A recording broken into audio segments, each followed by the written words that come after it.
Hello. I hope this video is recording right now because I'm still trying things out with OBS. So I put a hotkey on like the start recording thing. Also I have a mouse. Hello. Chicken sausages.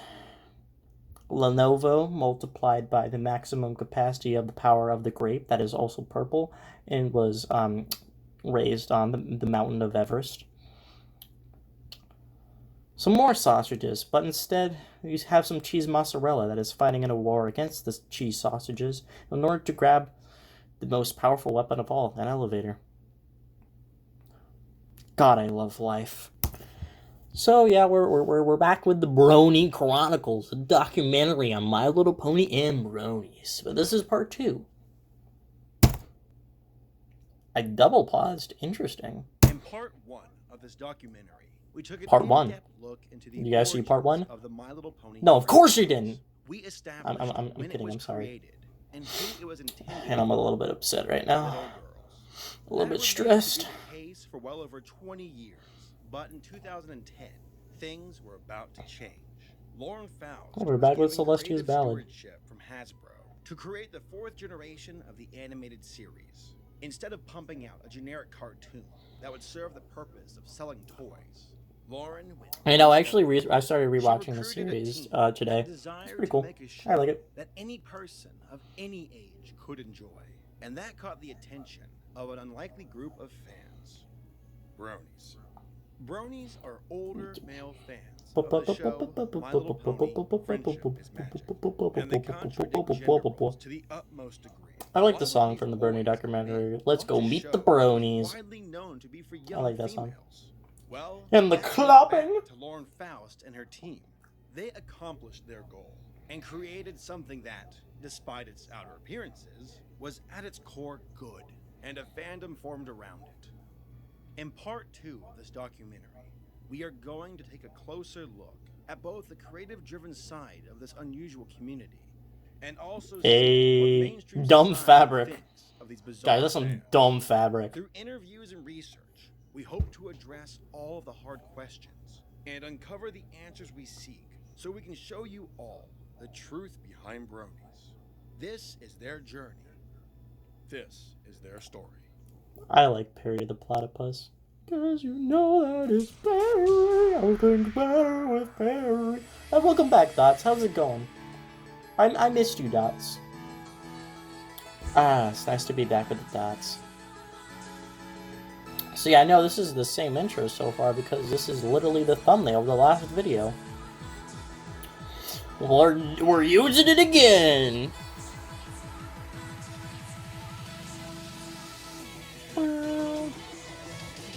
Well, guess we're jamming again to the same song. Let's go.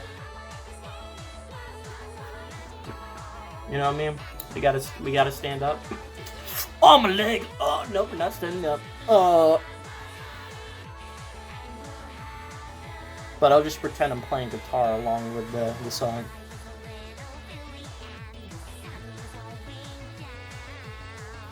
You can see me playing guitar.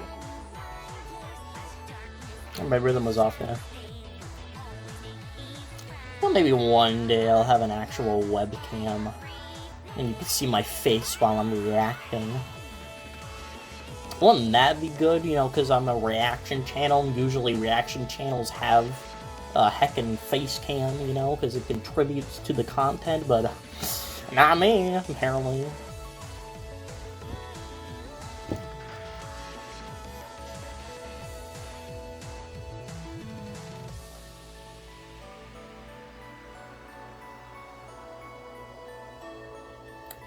Guys, do you think I could date the Dots? You think I could give it like a good smooch?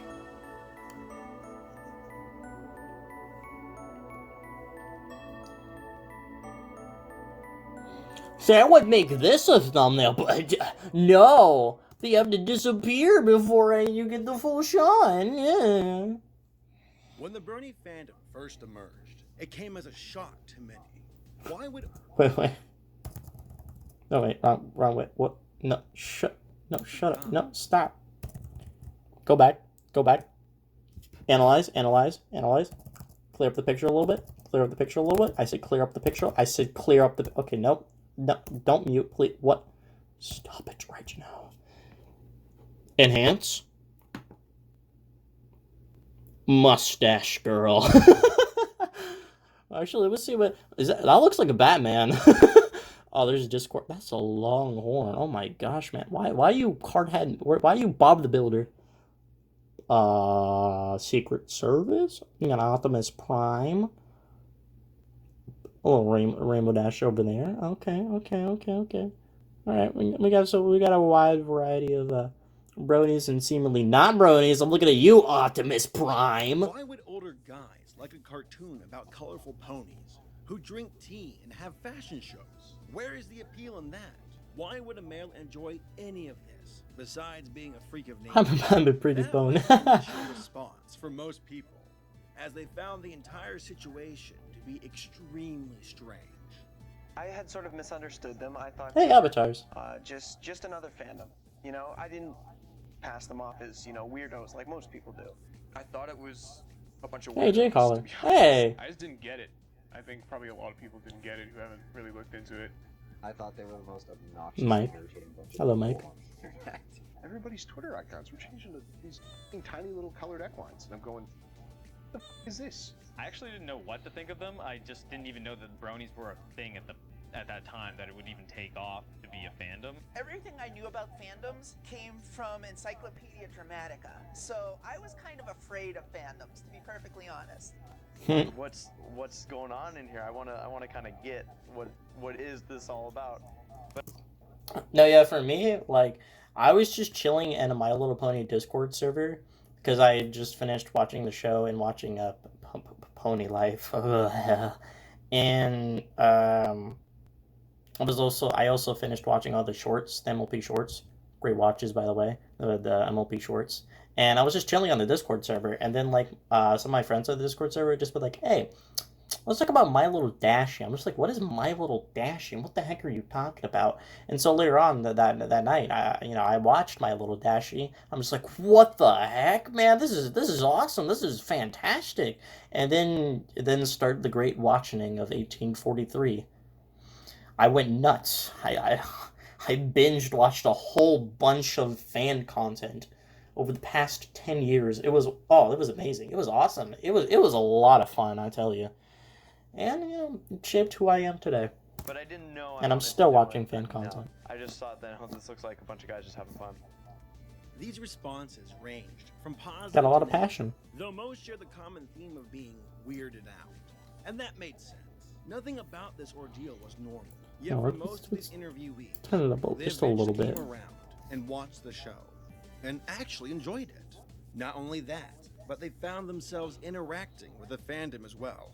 There's just such a mass amount of people with such talent, you know, in the Brony community. There's, you know, musicians, Brony musicians, and if you're not a Brony musician, you're a Brony artist, and if you're not a Brony artist, you're a voice actor, you're a blah, blah, blah. I started looking into more about like what Pistons comes out of the fandom. don't What walk, do- what don't do we work that create? way. Don't walk. So Oh, we create- Pistons don't I've work that way. noticed so much Huh. music, art, videos, animations, so much stuff, and that's what I really like about the fandom is that artistically we create a lot of stuff. Now that I'm so I agree. involved, you know, in this whole Brony thing, I mean, it's the sense of community that I've really come to admire with it. I mean, it's incredible. To me, it's all about collaboration, and I think that's what's really impressive, and that's collaboration between artists within the community and collaboration between the creators themselves and the consumers, us, the Bronies. I think that's something that I've really come to value. And I What think if we're that gonna see the even living goes beyond tombstone in the this show, that documentary? Being a Brony isn't just about, you know, sitting down and enjoying ponies. It's you know, it's expanded into so much more. And that was something It's an Brony fandom experience. was truly gifted in creating content. It isn't rare to see Beat people it, work beat on the it. internet and pull their talents and resources together for a project. We've seen it before Brony on dance party. YouTube, Newgrounds, and other websites. But the sheer amount of content that came from Bronies in such a brief period of time was remarkable. A community was eventually formed, and its lifeblood was creating and sharing content with one another. It basically became a friendly competition to see who could churn out the most impressive work. That became a You know, that kind of is a good way to describe it, actually. At least earlier on, it definitely was just like, hey, let's just make the best content possible. Let's just try to beat each other and make the best content possible. Also, I love the screaming pony in person here. That is. A big reason why the Brony phenomenon was spreading across the web at such a rapid pace. It was everywhere. DeviantArt, Tumblr, YouTube, forums and forums and forums. No one could escape it. For some, this drove them to hate My Little Pony and its overzealous fans, while others were more curious of the ordeal and decided to see what the fuss was all about. One thing led to another, and boom, you're Brony. Here's your plushie. Once I Here's your plushie. And once I kind of went looking I have my own. for Let me grab my Twilight Sparkle plushie. One day you guys will see the Twilight Sparkle plushie that I have. It's the 4D dimension Twilight Sparkle plush. It's so good. Oh. Sorry, Gus. No time for you. I don't know if you guys heard that, but I was talking about Gus. It's my Yoshi plush, my red Yoshi plush. How's it going, Twilight? How's it been? Have you been enjoying yourself? Probably haven't. of this awesome new thing I'd fallen into. I wanted to kind of contribute myself. I watched other people's PMVs, and I always loved the video aspect. And actually, I was kind of disappointed with the fandom at first, because I went on to like certain websites that were dedicated to this fandom, and I would see tabs for like media. I'd see music, images, fan fiction, but I never saw anything for video or animation in general. One of the first things that got me like acquainted with the whole thing were the parody trailers. That's how I got into it, and I was like, okay, I have some video editing experience, and I quite like doing it. I love the show. I love the episodes. So I like this guy. Why not try my hand at this myself? I became a Brony and had no intention of participating in the fandom other than watching the show and maybe just look on EQD, because like it started like this really like spiral of getting addicted. It was like, all right, I'm just watching a show. All right, I'll just watch a show and doodle. All right, I'm gonna watch a show and doodle, but I'm not going on EQD. And then I was on EQD every day. Okay, but I'm not making. It is so true though. It's like, okay, I'm just gonna watch a show, you know, and then it just keeps spiraling and spiraling and spiraling. Okay, I'm gonna watch the shorts. Okay, I'm gonna watch Gen 4.5. Your Pony Life, I'm really curious about that. Okay, I'm just gonna join the Discord server to talk about my experience, you know, with other friends. Okay, now I'm literally watching every single piece of fan content made over the last 10 years, created a YouTube channel where I react to said content, and write a whole bunch of fanfics, have like a whole 20+ story narrative in your mind, heckin' mind-exploding stuff. Wait, what? Making a pony Sona, and then I was drawing myself as a pony. I'm like, this is impossible. I want a pony And Sona. then it became okay. Like I'm just keeping this to myself, and then it's like. But okay, I don't know how to make a pony Sona. Like, what? I guess I was checking out things like Yardovich's channel and things like that when he was doing the Skyrim or something like that, and then he also did another one that was the AU sort of like Moonbase Alpha video that's become popular, and that's how a lot of people just like, oh, haha, you're like meshing these two things that I've seen. That's how I got into it. It was like, oh, well, I see these people editing things that were like totally juxtaposed to each other, and now they're putting them together, and I think this is fun, so why don't I get a try at it? Plus, I was like, at that point in my life, I felt like this is what I want to do as a profession. I want to either get into editing or something in post-production. So this was a good way of me getting into that and saying, oh, well, now I have an excuse to mash up these clips and things like that. And I have an excuse for why I'm editing and things like that. I was trying to justify why I was becoming a Brony in my mind. Every single member of the main six, and I could not do any of their voices for the life of me. It was like, oh, I'm never going to be able to, like, you know, do anything for it, because I'm a parody writer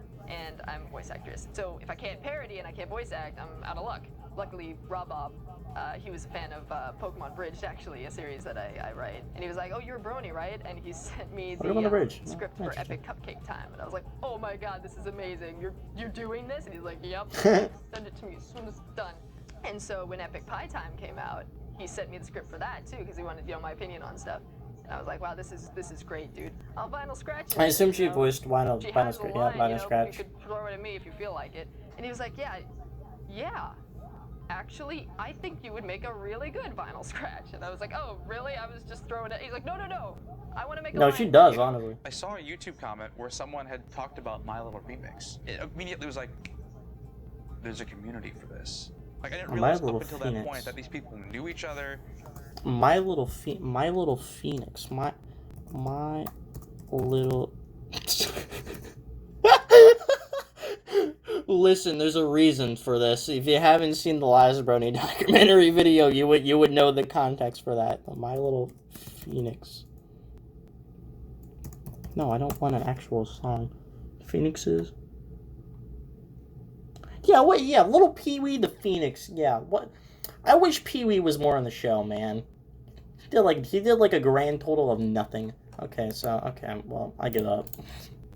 That they talked to each other, that they exchanged, and like once I realized there was like this open flow of information between all the people I'd been listening to, I was like, that's something I need to be part of. It was sort of just a random venture. I remember the episode that started it. It was the third episode of the second season, Lesson 0, and at towards the end, when Celestia is kind of admonishing Twilight Sparkle, after she nearly destroys an entire town. Then her friends come in and they intercede, and then there is this moment when there's this serene melody that's played, and it involves this wonderful mode mixture with F minor, and I loved it. So I said, I'm going to sit down at piano and I'm going to improvise off that just for fun. And I ended up, creating a piece that I thought was all right, submitted it to YouTube just for kicks, never really expected anything, and well, the rest. Rest is history. The content coming from these people. Hey, better the Rhythm Heaven Fever It even got thing. to the I love that animation so much. I love it so much. That's what I'm... Shut up. We're watching this now. Shut up. Alright, the heckin'...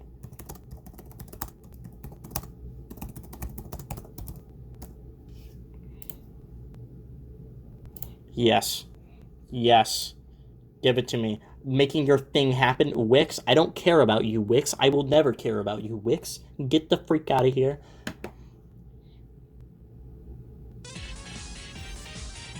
This may be a 5-minute tangent, but it's an enjoyable 5-minute tangent, right, guys? Right, guys? Right? Right. And there are roads that a pony must travel. Bang!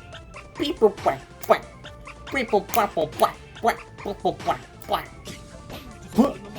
Blah! Blah! Blah! Blah! Blah! Blah! Blah! Bang! Blah! Blah! Bang! Bang! Blah! Blah! Blah! Blah! Blah! Blah! Blah! Blah! Blah! Blah! Blah! Blah! Blah! Blah! Blah! Blah! Wham! Wham! Wham! Wham! Wham! Wham! Wham! Blah! Bum! Ah! Bum! Ah! Bum! Ah! Bum! Ah! Blah! Blah! Blah! Blah! Blah! Blah! Blah! Blah! Blah! Blah! Blah! Oh my gosh! Bum! Ah! Bum! Ah! Ah! Tasty! Ah! Wham! Blah! Blah! Blah! Blah! Blah! Blah! Blah! Blah! Blah! Boom, boom, boom, blah, blah, blah, blah, blah, blah, blah, blah, bang, bang, yeah, bang, bang, blah, blah, bang, bang,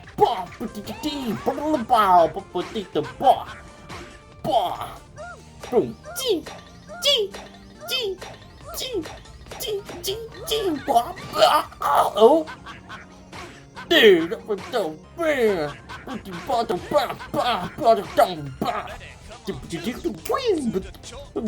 oh, what? Scratcho, hey, oh, I got the hat back. Remix Apple, Apple, Apple. Well, that's pretty impressive, seeing how you didn't even press any buttons. You're getting good at this. Keep it up. Thank you. I pride myself in not pressing any buttons. Fan. Oh, double rainbow. Oh, that was fun. Point where, for some individuals, their work started to rival the quality of the Hey, show I itself. know you're These looking at the fans found their cave art and and you're feeling interaction kind with of one brave. another to be rewarding in all kinds of ways. They made new friends, discovered inner talents, and found an audience that truly appreciated their work. Having the video come out and people not instantly hating it. I guess that's like right before we released the video, I'm like, oh, people are gonna hate this. I always kind of doubt myself. It's like, maybe I shouldn't release this. Before I forget, Mystery Ben 27 made the Rhythm is Magic remix. Thing. Gotta get your credits in, folks. Maybe we should go back and fix on it more. But like for Wub Time, I was afraid that because it wasn't really a Wub Cook? mealtime parody. I love the Cook. Like a musical parody. I was afraid that people were gonna be like, "Where's all the food?" and stuff like that. But afterwards, like, you know what? I did this. We're all happy with it. We all want to release it. Let's just do it. And people really loved it. I sure have a much larger fan base than I did before. I get a lot of very positive feedback and also a lot of honest critique, which I do appreciate. I appreciate both. I just love being able to talk to people, meet new people that honestly I would have never run into. My laptop is starting to really big, fan. So there's a lot of people Starting to blow hot air. you.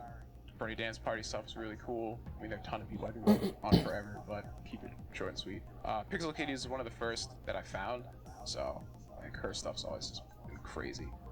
I love getting to draw them. I think it's fun. It's enjoyable for me, just as an exercise, or just to enjoy myself. But the best part of being an artist in this community is I have actually no. I'm not gonna say this anything. art community in itself. It's humbling, honestly, to be at a convention like this with so many incredibly talented people. While being in the Brony community, people I've since learned about mixing, about compression, about mastering, about composition. You know, I've learned time signature changes. Like honestly, like being a Brony is a great way to start learning something that you've been wanting to learn for a while. Like if you want to learn music, become a Brony. Like I'm dead serious. Like I feel like for most Bronies that like actively are like active in the fandom and like actively interact with the fandom, they literally are learning, like they're developing their talent. They're literally learning new skills because of the show. Like it's cool. It's awesome. Like not many people are gonna get that with any other fandom. Etc. And it's really, really nice because I've learned in the year and 2 months that I've been in this community more than I probably would have 10 years from now without. I love being able to work with people. Collaborations are so much fun. It's just great to have that. I still have not done a collab. I want to do a collab. Do what I do, and who are interested in this type of thing. Sometimes I get comments like, thanks for introducing me to the fandom. If it wasn't for this video, I wouldn't have become a part of it. Things like that kind of give me my jollies or whatever like that. I find it not humbling, but it's like a nice feeling to just feel that like when you've impacted someone else with your work. Now, many of you may be thinking, who cares about any of this? Aren't these I fans do. with an unhealthy obsession over something that isn't normal? That is a fair point to make. They are just fans, like any other group. But my question to you is this: what exactly is normal? Yeah, call out these folks, huh? Ooh.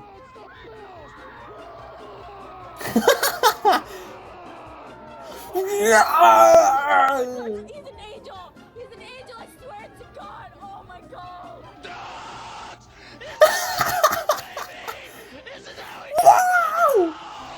Go, Georgia! They're just fans. They're just fans. They're looking at the dancing cockroach on stage.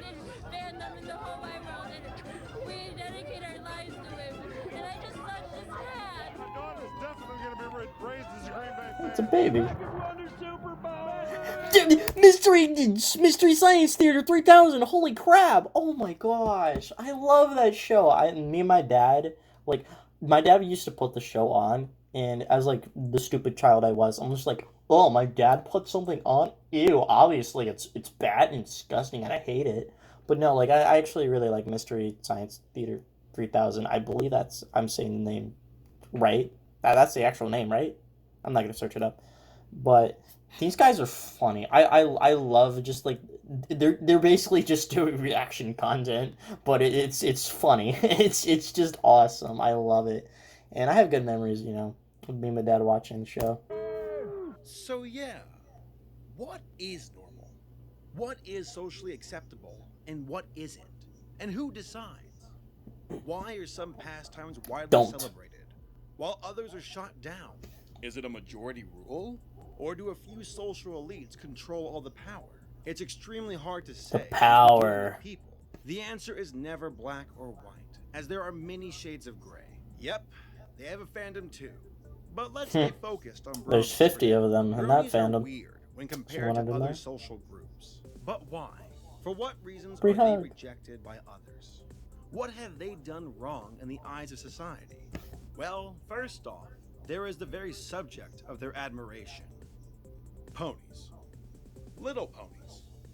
Little ponies who are pink and sometimes wear frilly dresses. As we explained in Don't forget about green, red, and blue, purple, and and chicken there's a nugget. lot more to it than meets the eye.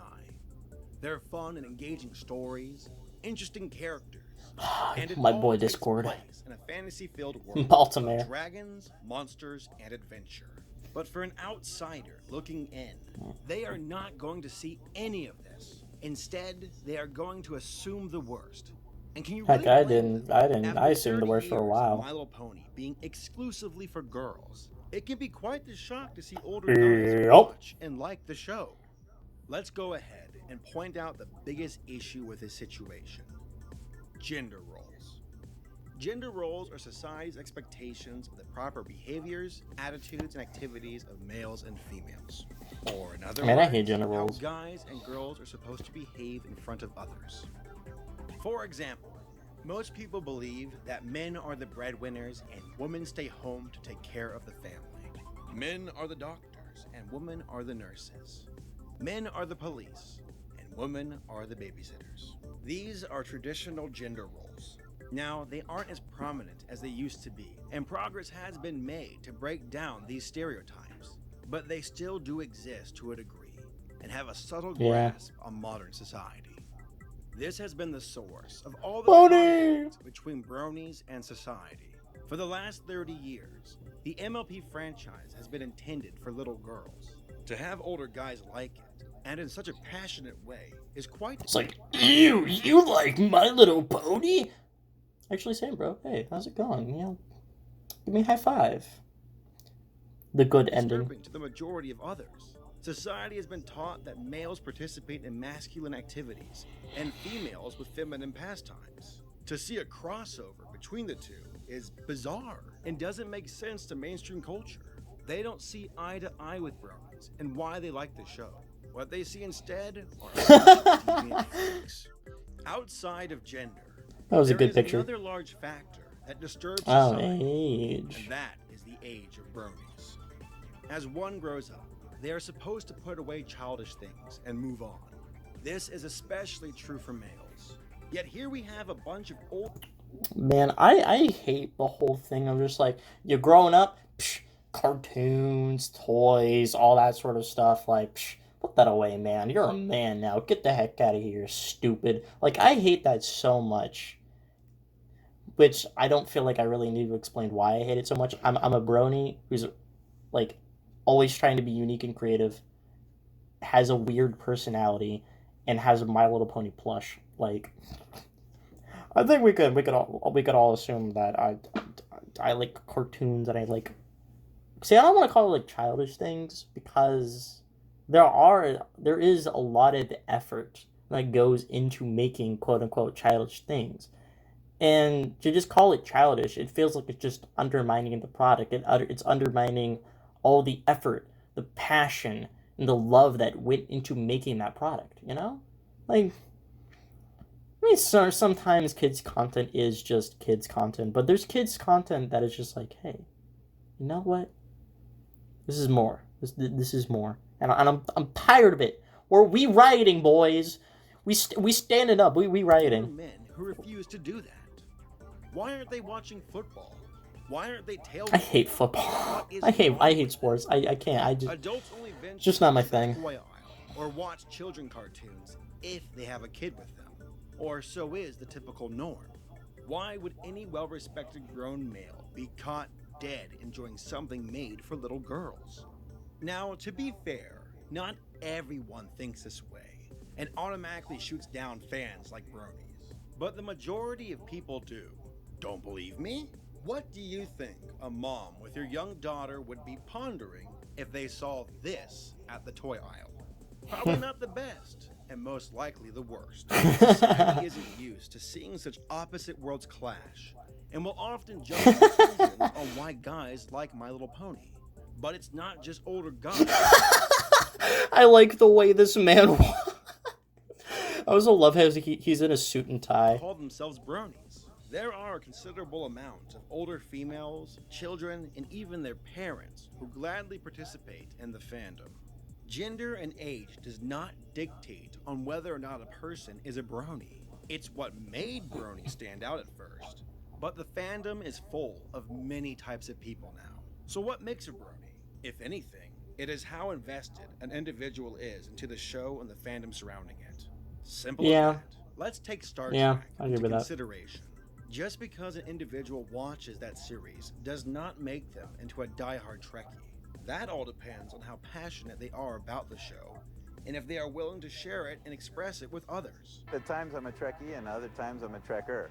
Every serious fan A Trekker. considers themselves a Trekker. Trekkie versus Trekker. I don't even know what that is. Trekkers seem to be like snobs. I'm not a Trekkie, I'm a Trekker. Trekker sounds a little pretentious, but at least it's preferable. Perhaps they keep it Guys, I'm a Trekkies or secret. There are a lot of hidden lifestyles that normal people don't want others to know about, in fear of being publicly rejected. Why is it important that your identity not be revealed?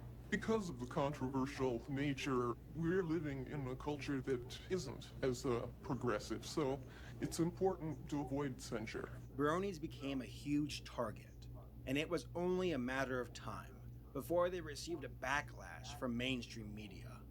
Bronies. the news Another coverage. disturbing trend. Yes. Bronies are brothers in ponies. These are grown men who stay home from work and have now started filing for disability like Baby Man because they love My Little Ponies so much, and they like going to chat rooms and discussing My Little Ponies, like, you know, the subtexts and plots, that now they cannot work because they become obsessed with My Little Ponies. Are you serious again? I'm serious again. Those were indicators Come of on. this phenomenon of brony conventions, I think, Obey. was foretold in the Book of Revelation. The Book of Revelation. The Book of Revelation. I like how it was the Book of Revelation and then just this picture. What are you talking about? The Book of Revelation. This is it. We are toast. It is over. Please get those pictures. Guys, grown men like My Little Pony. It's the end times. It's the end times. We're all dead. It's the apocalypse. Oh no. Pictures off of my show. Bill, there are worse hobbies for a young lad to have, like, you know, terrorism. Am I wrong? Bronies? I don't know. That's on the edge, you know? If somebody's a brony out there, write us a little comment on the Facebook wall and explain this, because we're kind of creeped out by you. It takes a lot of people to make the world. Indeed, it does. Yes. Look, I'm all about freedom to do what you want to do, and if these guys want to do that, that's fine. I do think that we are seeing signs all across the culture of not only of escapism from the realities of Barack Obama's economic America, but escapism from the entire idea of growing up, Steve. You know, the idea of that you would eventually put away things. I mean, more and more and more, you're running into guys 30 years old, 40 years old now, and they got little Star Wars figures in their cubes, and you know. Yeah, so what? Oh, he's got a Star Wars figure. Oh no! Oh my gosh! He's gonna do something evil because he likes Star Wars that much. Oh no! there does come a time to, you know, to put away childish things and to kind of grow up. It's cute for my 6-year-old daughter. It's just plain creepy on a man. Do you have a girlfriend? Do you still live at home? What's your story? In a basement? Many of these fans once. Hey, he's got a Spike hoodie. Wait, what's the story here? Wait, like, so we got Billy McGee over here, Rachel, Rachel number 2, Steve from accounting, Billy Joel. That's not Billy Joel, but I'm gonna call her Billy Joel. That's not Billy Joel. And then just a Brony over here. Like, are they all just like interrogating the Brony and being like, "Hey, buddy, what's going on here? Like, are they all making fun of it? What's going on here?" Shared the same opinions as these media outlets. They thought Carrie Bronies were Kappa's doing. weird, strange, and wrong. But due to their curiosity, they decided to take Me and the boys look flock into the My Little Pony section in the toy My aisle. Little Pony. With wide eyes and a look of disbelief, these people today are still shocked to admit that they became a fan of the show. If my past self could see my current self, it would run away screaming. If we're talking about how... Dude, if my past self saw my future self, he would be surprised. I don't think he would be scared. He would just be like, huh. Wow. It also depends on the age. Like, if my 5-year-old self saw my future self, he'd be asking, like, a whole bunch of questions and not understanding a single one of my answers. How 22-year-old me would feel about this, I'd probably be, yeah, all right, whatever, I guess. I probably wouldn't understand it. If I explain it to myself, I'm sure I'd get it. 18-year-old me would probably be a little more skeptical. And 12-year-old me would be thinking, what the hell are you doing? I'd say, what are you doing, you freaking moron? Yeah, he will think, dude, what the hell? I will probably answer, what the hell is wrong with you? I'm your future self, so deal with it. My past self would probably be just as confused as anybody else I talked to. Fan art and me just didn't click for so long, so I'd probably be like slapping my future self for doing what I'm doing. Old me wouldn't get it. You know, it's something you got to experience. That's why when people ask, why ponies? It's like the Mandela effect. It's something you have to experience yourself. If you do not believe in the Mandela effect, that's because you haven't properly experienced it. Like Fruit of the Loom logo, I'm telling you right now, the Fruit of the Loom logo, oh my gosh. I looked at the Fruit of the Loom logo with the cornucopia pretty much every single day when I took a shower. You know, I think you see the underwear, you know, you see the Fruit of the Loom logo. Or like you wear it on a shirt and it had like the... Because I always like had to look for the tag or like the Fruit of the Loom logo to know how to put on the shirt when I was younger. So I was very used to the cornucopia. And then I went to the mall with my mom one day, and I'm just like, hey, we changed the Fruit of the Loom logo. There's no cornucopia now. And my mom was just like, huh? Son, there was never a cornucopia on the Fruit of the Loom logo. They didn't change it. And back then, I'm just like, what? What the heck? And I didn't question it because I didn't know what the Mandela effect was. But now that I know, I'm just like, hey, it's real. Say, okay, one more example. Fruit Loops. There's some people who, we now know it as double O's, F-R-O-O-T. And, with that, you know, some people think that originally it was F-R-U-I-T, you know, Fruit Loops. But the Mandela effect is, hey, you think it's not double O's? No, it's actually double O's. But with me, I'm double Mandela affected because I remember it originally being F-R-O-O-T, changing to F-R-U-I-T, you know, the Fruit Loops, with the actual fruit spelled correctly when I first learned about the Mandela effect. And then it changed back to my original timeline, apparently. It's really weird. It's really weird. Actually, let me see. Did the Fruit Loops Mandela effect change? Did it change recently?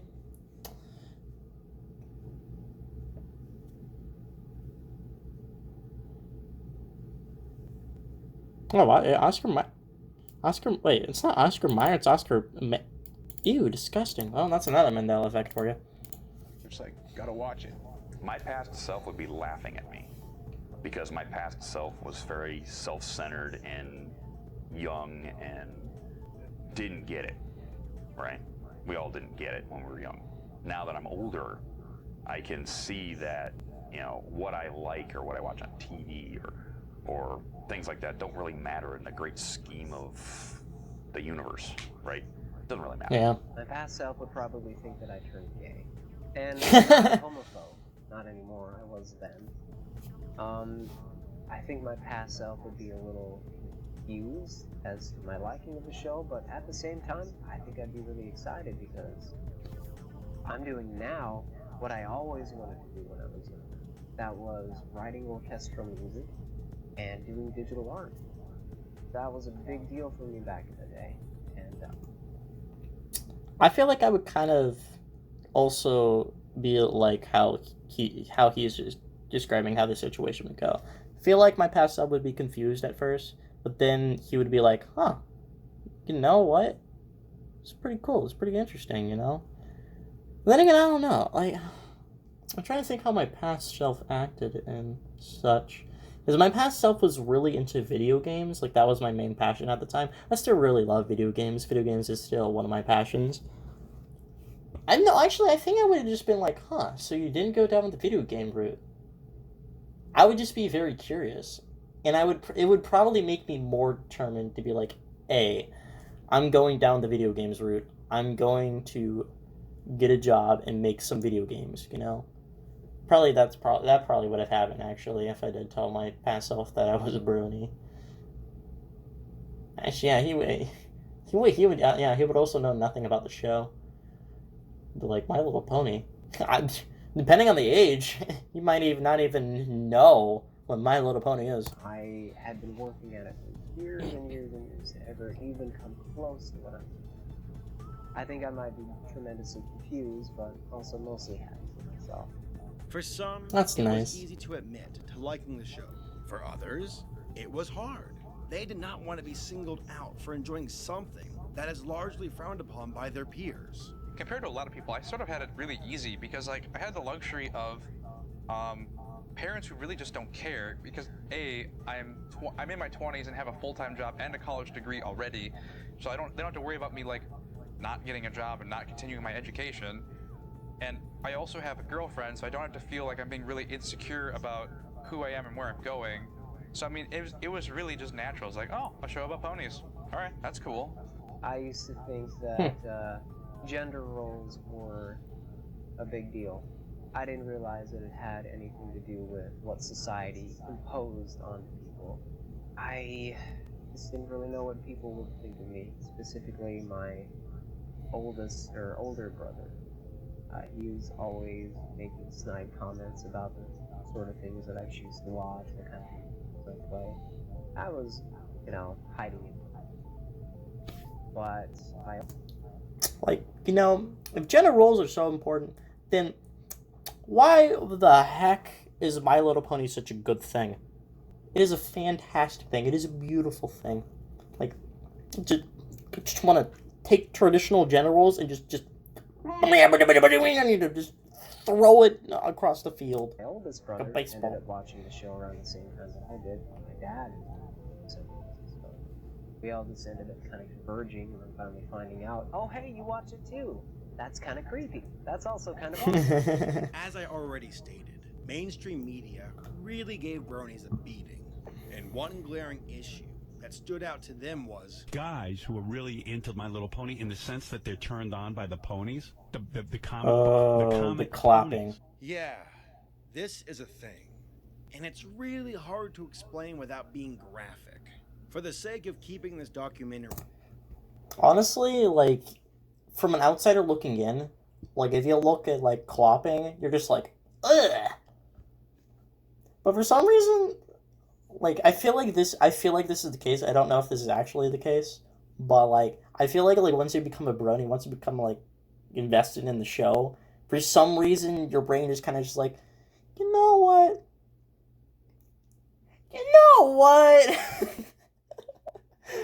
PG. I'm gonna keep this brief. Basically, some fans of My Little Pony like to sexualize the characters from the show. Why do they do this?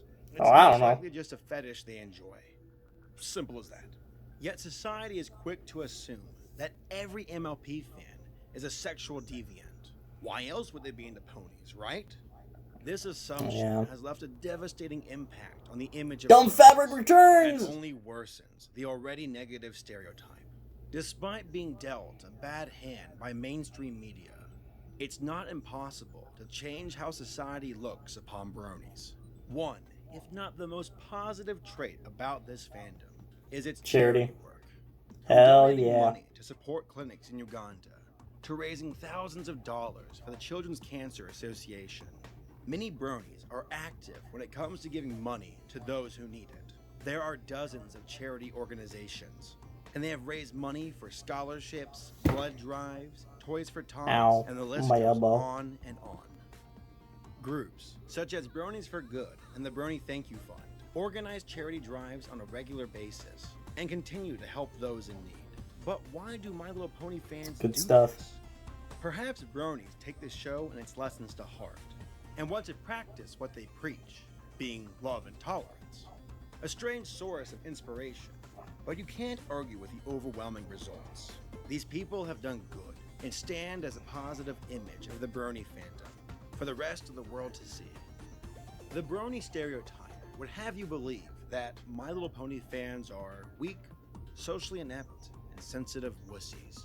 That they are soft behind the ears and are not true men. Well, this may come as a surprise to you, but there We are have a military. decent amount of servicemen who openly watch and celebrate the show. It's hard enough to envision guys watching My Little Pony. Yeah, But military members guys? too? We got Why you would there. these roughnecks give this show the light of day?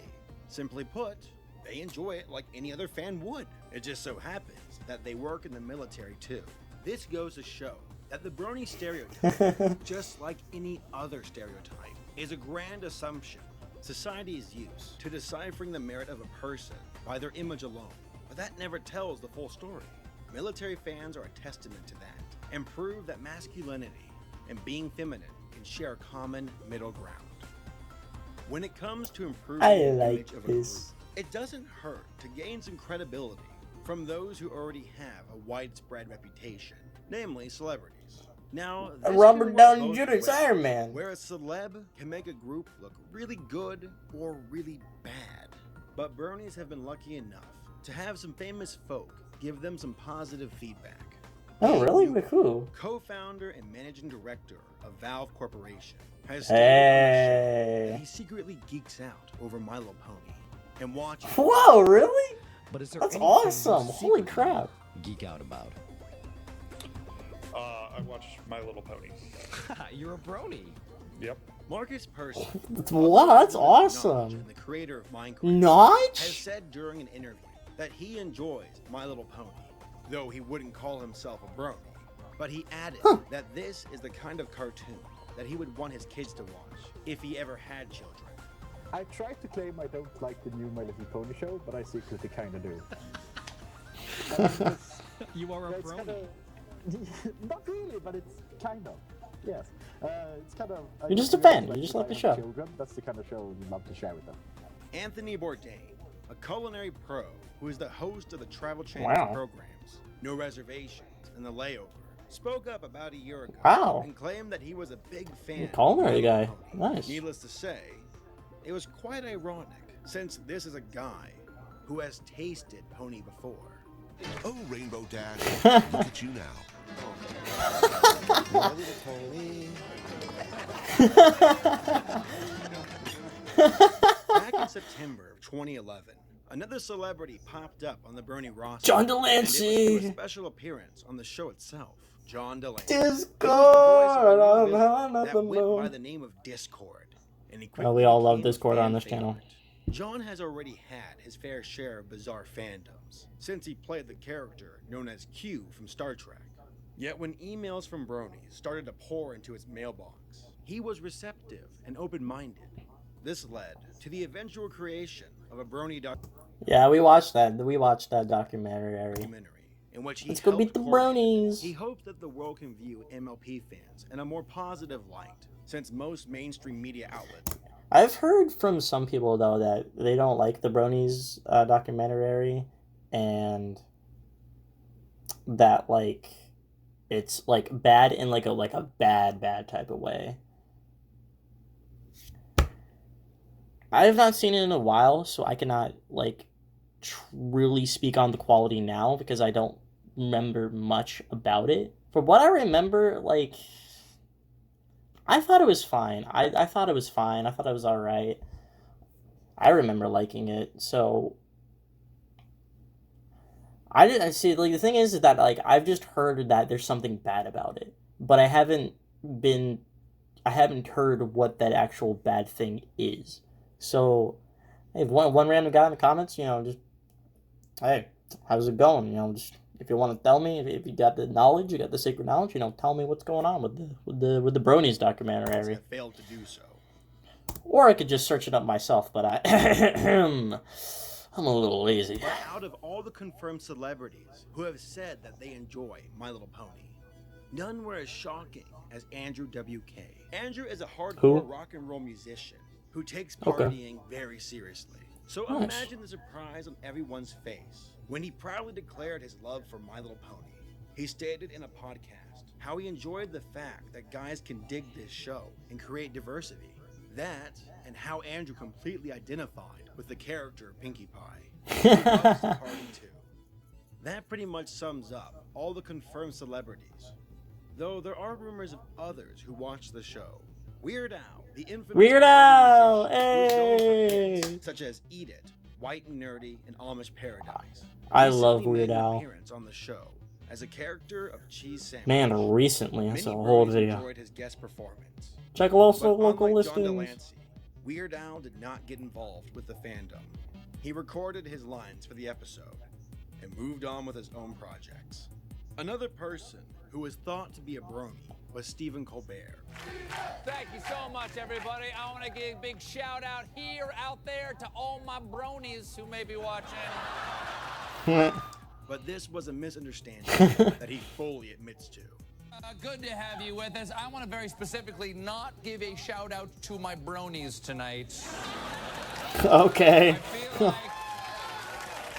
No, don't cheer. I've been sucked into a dark corner of humanity, and I'm crawling my way back toward the light. For the celebrities who watch the show, they were able to help the brony image. It makes a person think, if this celeb I like actually enjoys the cartoon, maybe it's not so bad.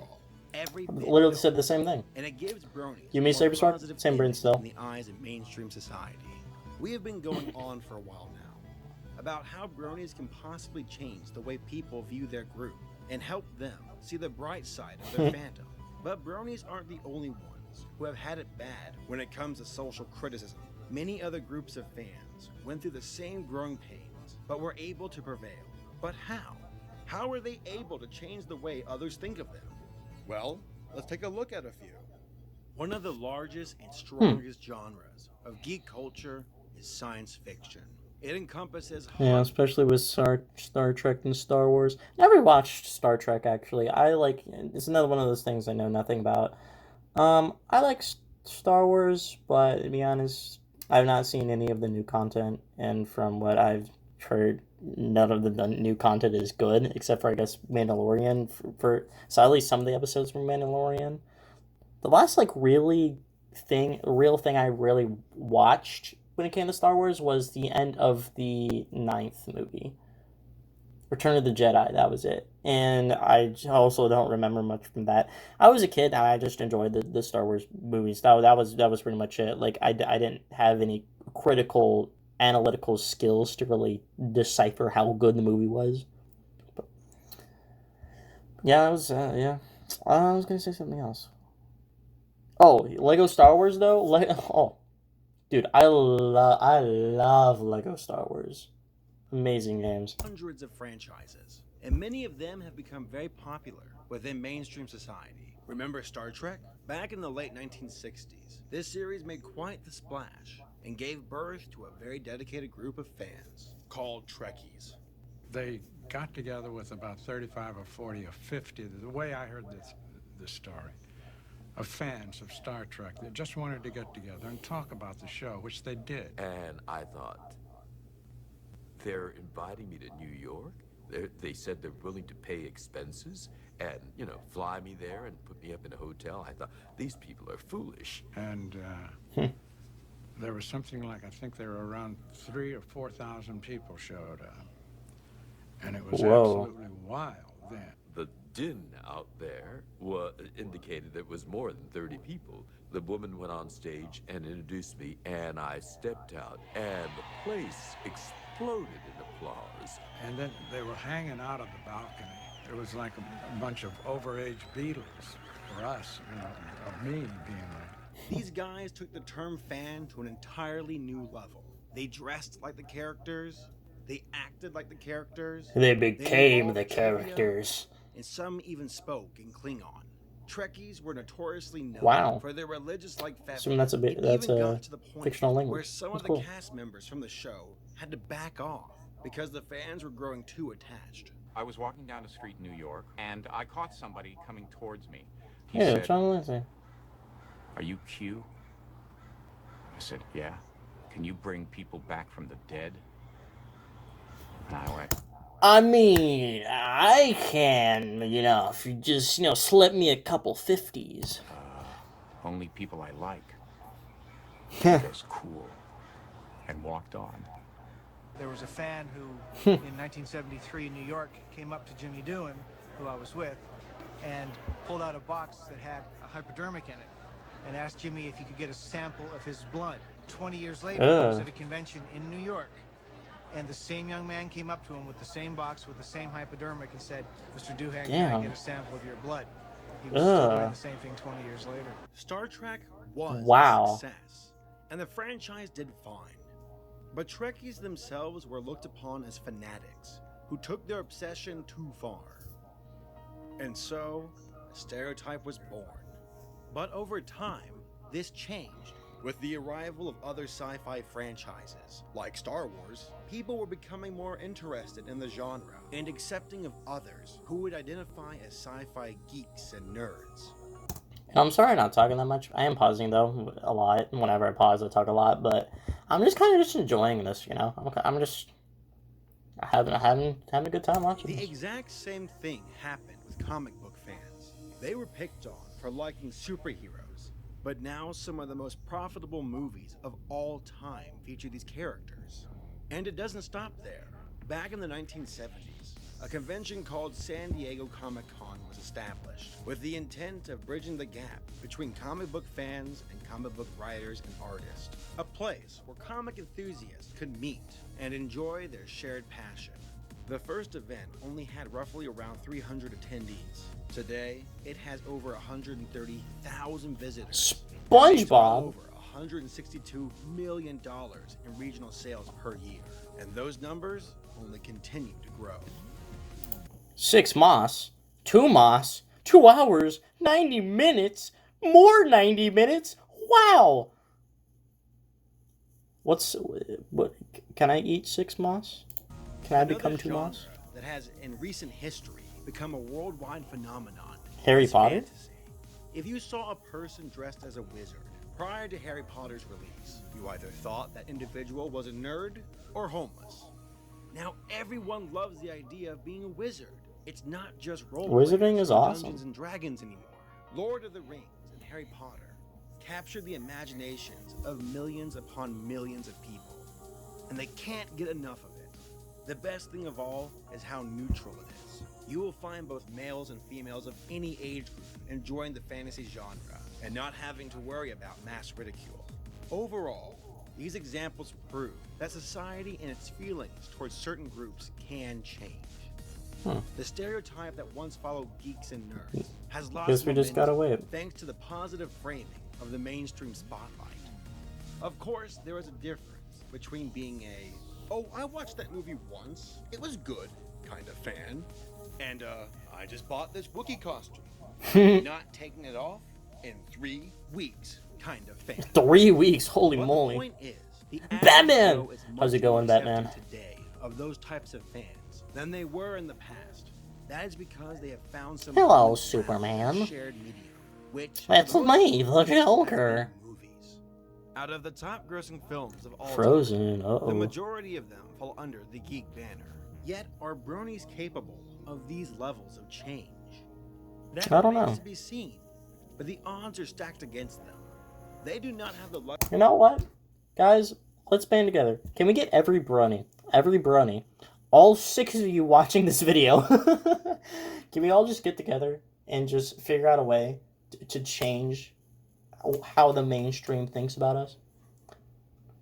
I'm raising my hand right now because like, all in favor of doing this, say aye.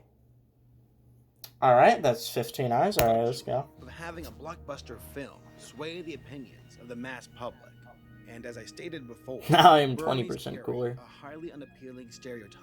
But through charities and positive imaging, My Little Pony fans at least stand a chance of convincing some people that there's more to their group than meets the eye.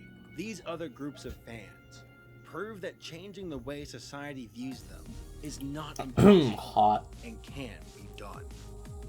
A lot has happened since My Little Pony Friendship is Magic first arrived in late 2010, and I am sure that most of it was never anticipated. But one must wonder what the future holds for this show and its curious fandom. For Hasbro, the corporation There's a lot in the future. they couldn't be happier. They have seen a rise in profits and don't intend to end this gravy train anytime soon. As a matter of fact, they just Unfortunate for G5, am I right, folks? announced a second Friendship is Magic movie and a 5th season of the show. But where will the franchise be in 20 years? Will the Brony fandom still... Dude, in 20 years. Ooh, 20 years, though. I mean, we've already got pretty much the 10-year part down. But 20 years. Holy, that's 10 more years. Yeah, where would the show be? Hopefully we'll have Gen 6. Like, an absolute banger show for Gen 6, and it'll be still going. Hopefully it'd be something like that. Or, maybe just like a 5-year run for Gen 6. I would be fine with that. I just want Gen 6 to be longer and actually good. That's all I want. I want Gen 6 to have more episodes compared to, like, the pitiful Gen 5. Like, I like Chapter 4. Chapter 4 of Gen 5, I think, is, like, the only, like, actually good content that came from Make Your Mark. Everything else... And also the movie. The movie was good. But everything else was just... Nah, man. Nah. still be around for it? Or will it have ended by then? Yeah, would the When Brony the show fandom be still alive? I think I mean, Trekkies are still here, aren't they? So I assume the Brony fandom would still be one here. of the things I'm actually looking forward to when the show ends is to see how the community responds. Because with all the creative people we have in this fandom, I imagine this is going to be around plenty of years after the show ends. When the show ends, Yeah. it will be a dark day, but it will not be the end. Eat a lot of ice cream, I think. Yeah. Cry a little, but then, hey, I have ice cream. So then I'll eat the ice cream again. Then when there's no ice cream, I'll cry.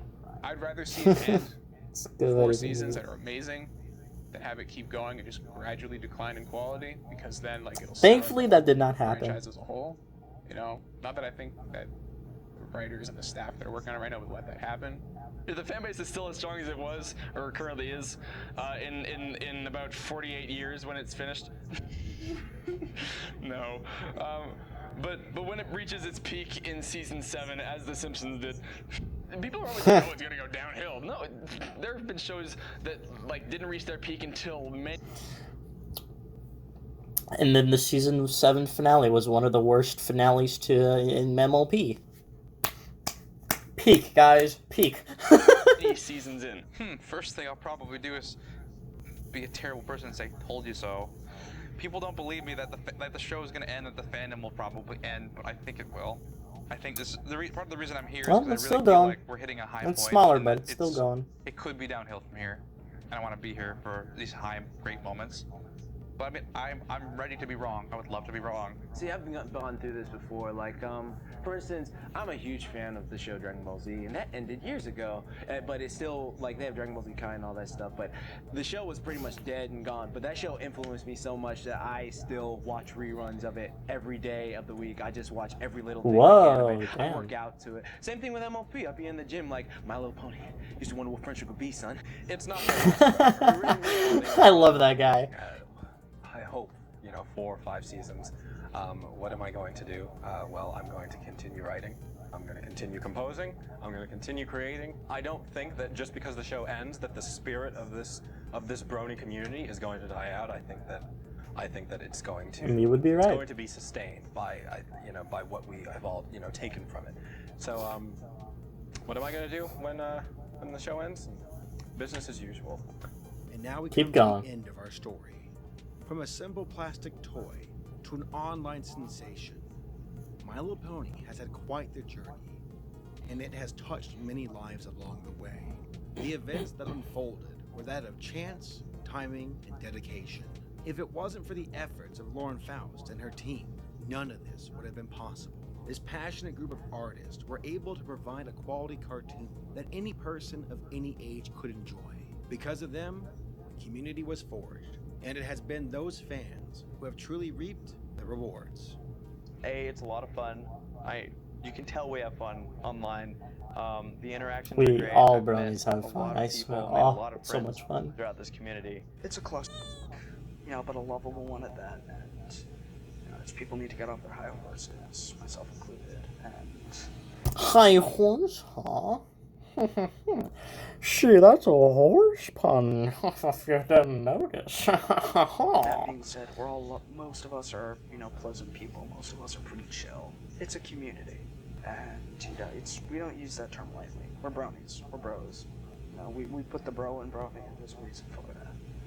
We've had our own glut of mini controversies, but that said, this is the most tight-knit, loving, generous, talented group of people you could ever hope to meet. Through acts of charity and positive imaging, bronies have shown that they can make a positive impact on the world, despite what Like honestly, Brodies are like one of the most positive fandoms so out many there, people's in my opinion, lives have for been what I've changed seen. by the fandom, including mine. Mine has totally taken a upside down turn. I think we'll only continue to do that more and more. We will, have fundraisers, raise for charities. We'll be recognized by more and more people. And I think eventually, while there will always be haters, people will come to know us as a positive influence on the world. And I think that's what the Brony community is. We are a positive influence in a very dark world. One word would just be passion, passionate. I think it takes Passion. passion to be a brony, just because there is that such a backlash against it. And if you're just into it because it's my friends are doing it, or it's kind of cool on the internet, like I don't think it'll stick, just because like there is going to be that friction against it. I think you got to love the show, you got to love the ideas, and you just you got to be open to, I guess, the whole community idea of just like being a positive and up. My man right here, my man, he is so right. Happy, not succumbing to the cynicism and the negativity that just prevalent throughout the news and the media and everything, like trying to remind you, everything's bad. Like, This animation, that everything's animation's so great. good. You just got to look at it from the right way. 1, 2, 3, Tabby, dance with me. Reminded me about that. You're like, no, the world's great. People are great, and you can listen to those people who are saying everything's bad. People are dying, people are sick, and the world's gonna end. Or you can say, you know what? Things are awesome. People are great. There's a lot of creative people out there doing awesome things. Both at Hasbro, at Hub, DHX, and on the community side, we're doing amazing things together. And that that's what being a human being is about, just like expressing yourself, being creative, and just kind of enjoying the one life you have. That's something that the communities remind me of. It's something the show reminded me of. And I think that's what this is all about, just that passion and that desire to just be happy. Could not have said it better myself. Because I feel like part of the reason it's so explosive is because we're sort of reacting to internet culture.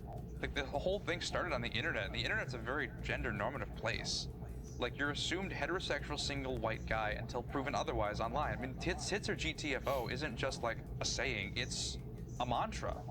It's sort of the way of the internet. And so, You guys don't know what a mantra when is. you want to dive into something like My Little Pony, you kind of like, you have to sort of announce your manliness, and you have to sort of announce who you are if you want to be able to count yourself as a part of it.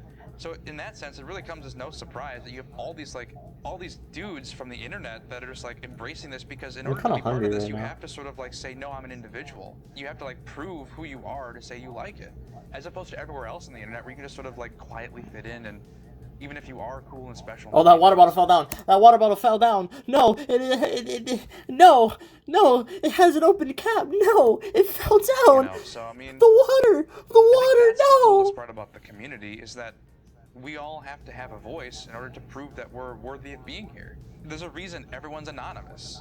And when you're anonymous, everyone just sort of becomes this din of nothing. when it's a pony fandom, you can't be just an anonymous dude Oh, liking a oh, pony show. it's still not, it's you not have spilled. to prove that you're not just some random creeper on the internet. You say, no, I'm really honestly a normal person, and I'm embracing this. And gender normativity is what the real, that's the wall we're going up against here. We're trying to prove that you don't have to be, that categories and rules don't have to be specific and laid out for you and planned in order for this to work. They're creepy Yeah. weirdos. Hey, Deborah Toaster JK. again. Maybe they need to settle down a little bit. I don't think that it's wrong to like My Little Pony. Of course it's not. I don't think that they're creepy and weird. I think they need to kind of realize the ludicrousness of it all. I don't know. They're all so nice. They're super nice people. I don't understand why they get bullied. I really don't. I guess people just I agree. are threatened by things they don't understand. And it seems like a lot of people don't understand it. I'm not entirely sure I understand it. And it seems like ever since the whole thing started, a lot of people have been demanding an explanation. And what they don't realize is there's never going to be an explanation that's sufficient enough. That's It's never just gonna an happen. experience. You can have these bronies saying all day long, well, the storylines are really good, and the music's really good, and the acting's really good, and the animation's really good. But if you're not a brony, all that's just going to sound like dumb excuses, and it's not going to resonate with you. So there's no real explanation that's sufficient at all, and I don't think there ever will be. Maybe people, maybe they can just learn to say, well, some people like ponies, some people don't. And it should just be that simple. The best thing that I can... I really like what he said there. Like, that's a really interesting take on it. And he's right. Like, I've experienced this myself. I've told people that I'm a brony, and, most of the time it'll be like, why? Why are you a brony? And I can't just explain it just like that. Like, I can't just say, oh, the show's really good. I really like the show. I think the show's really good. Like, I can't just say that. Like, I have a whole, like, personal experience and story that's, like, 30 minutes long when I'm typing it, at least. It's about 5 to 10 minutes if I speak it. But I have, like, this whole thing that I can't just, like, just spew out of nowhere, I can't. That's my only way of explaining it. I can't do that. Just out of nowhere, And even if I did, there'd still be people who would be like, yeah, so what? Stupid story. Don't care. Like, it really should just be, hey, there's some people who like ponies, and there's some people who don't like ponies. He's speaking facts. Can say about bronies in general is that, for me, it taught me a lot about, my perceptions of, what should be deemed acceptable and, what is normal in general. And, through my experience, creating music and talking with people and talking with other musicians and watching the show and seeing how it brings people together, I mean, it's one of the most humbling things I've ever been a part of. I mean, we're talking about some 4 months ago, there were 1,000 people joining together in Manhattan. Yeah, MLP truly teaches you how to have an actual open mind. Manhattan for a convention, and now 4 months later, we're looking at 4,000 people, like-minded, and I think that's something really powerful, and that's something we need. We need those connections, and I think if it means connecting through, one's affinity for excellent storytelling, great writing, great animation, pastel-colored ponies, well, by God, I say, why the hell not? Will bronies be important in the grand scheme? Most likely not. They are a small part of a bigger picture, but for many of these individuals, it has changed their lives for the better. Doctor Who. Eyes have been opened, inner talents discovered, laughter shared. This might be the thumbnail. Guys, this might be the thumbnail. Those will be the things that truly stand the test of time. For when one puts aside assumptions, Oh yeah, they I'm may making this the discover thumbnail. that there is more to people than meets the eye. We're back to Baker music. Woo!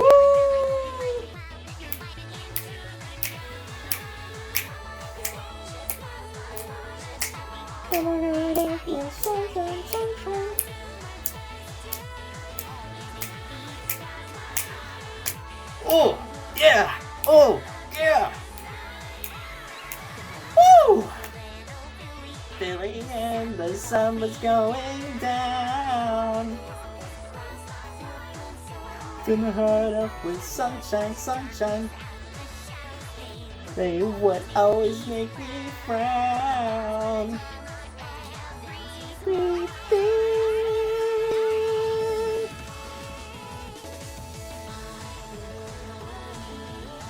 Oh! Who created this song? This song is awesome.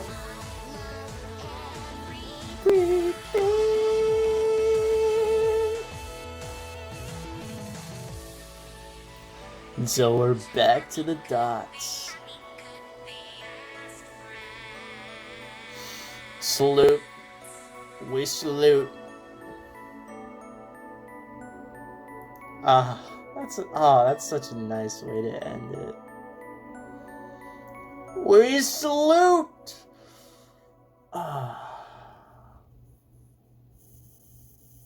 Doesn't that make you love being a brony?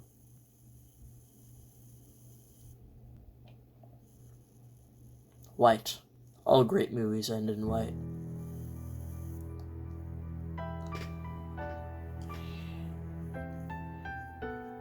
This music is kind of menacing. It also kind of good and nice.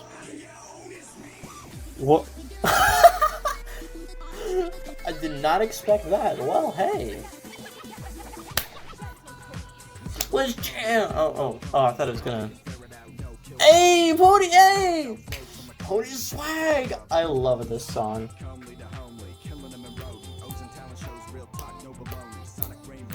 Give me Pony swag. I think that was Fluttershy's ballad. I don't remember. They got like all these fan songs in the background. Mother it's just without a nagging fear. Someone else is pulling at the strings. Something terrible is going down through the entire sound of Connecticut on the rings. I don't know this song.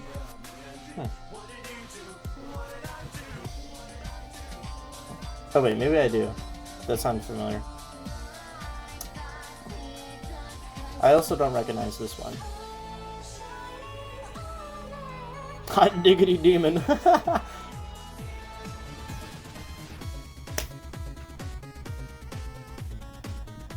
Got a nice little 8-bit, 16-bit, you know, kind of song. Hey. Oh, this is just the area, like 16-bit remix or like 8-bit.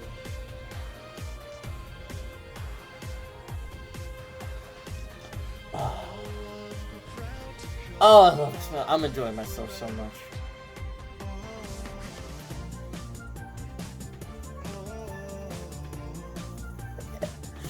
Woo! That was a happy woo.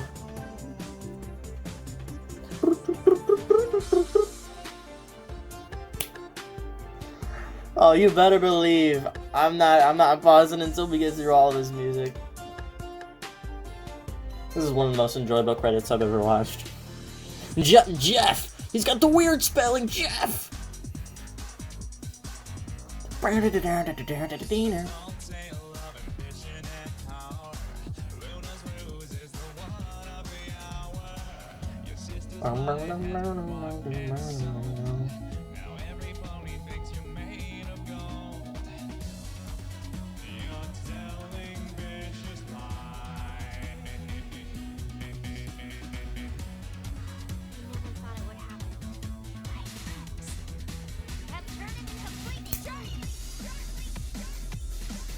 Dude, like the genre changes though are funny. I love it.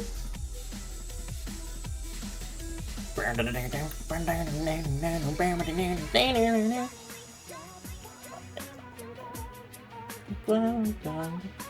recognize this one. I recognize this song. Then we make some racing jump inside a crystal ball. You want me to sing all of the Gypsy Barn? I could. Explanation, you went to make a creation trapped inside a crystal ball.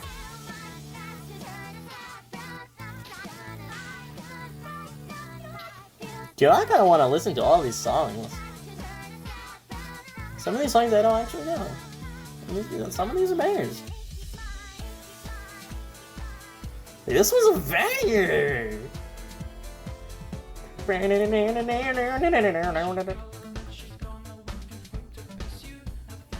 What you gonna do, gonna do, gonna do? Ooh.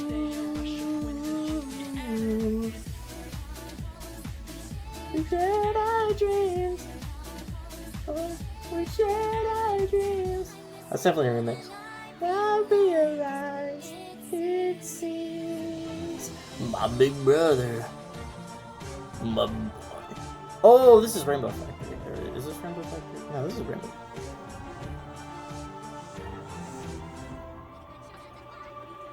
Yeah, that was Rainbow Factory. Friends. And so we have ran to the other white screen. Hello there, Saber Sparker. I just saw you pop in the corner. Yes, I am subscribed. Thank you for watching. Well, thank you for making it. Hell yeah.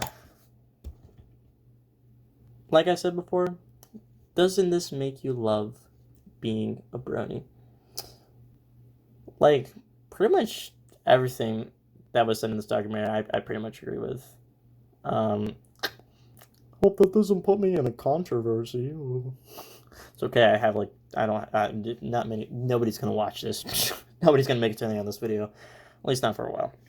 Unless I suddenly get a massive spike of subscribers. Just, I'm at 20K out of nowhere. You know, wouldn't that be something? No, that would be funny. But that probably wouldn't happen. Unless, no, I'm kidding. But yeah, no, you're watching the show and watching this, it fills me with that love. It fills me with that passion. It makes me, you know, like, remember why I decided to become a brony in the first place, why I decided to stick with the fandom, and why I've decided to create for the fandom. And if you're saying, oh, reaction content, that's not creating. I write fanfic, sucker. I create for the fandom. And I guess also I've done a couple edited videos. I've done 5 edited videos for, 4 of them. Actually, no, 2 of the 3. 2. How many are theories? 2 of them are theories? No, 3 of them. 3 of them are theories, and no, I've done 6 scripted videos. 3 of them are theories, and 3 of them are Gen 5 reviews on Chapter 4. I love My Little Pony. I mean, you already knew that. I want stuff to say, alright? I want to edit on something sincere and something, thought-provoking, but I'm not very good at that, doing that off the top of my head. I'm not very good at it. But you know what? That's A-okay.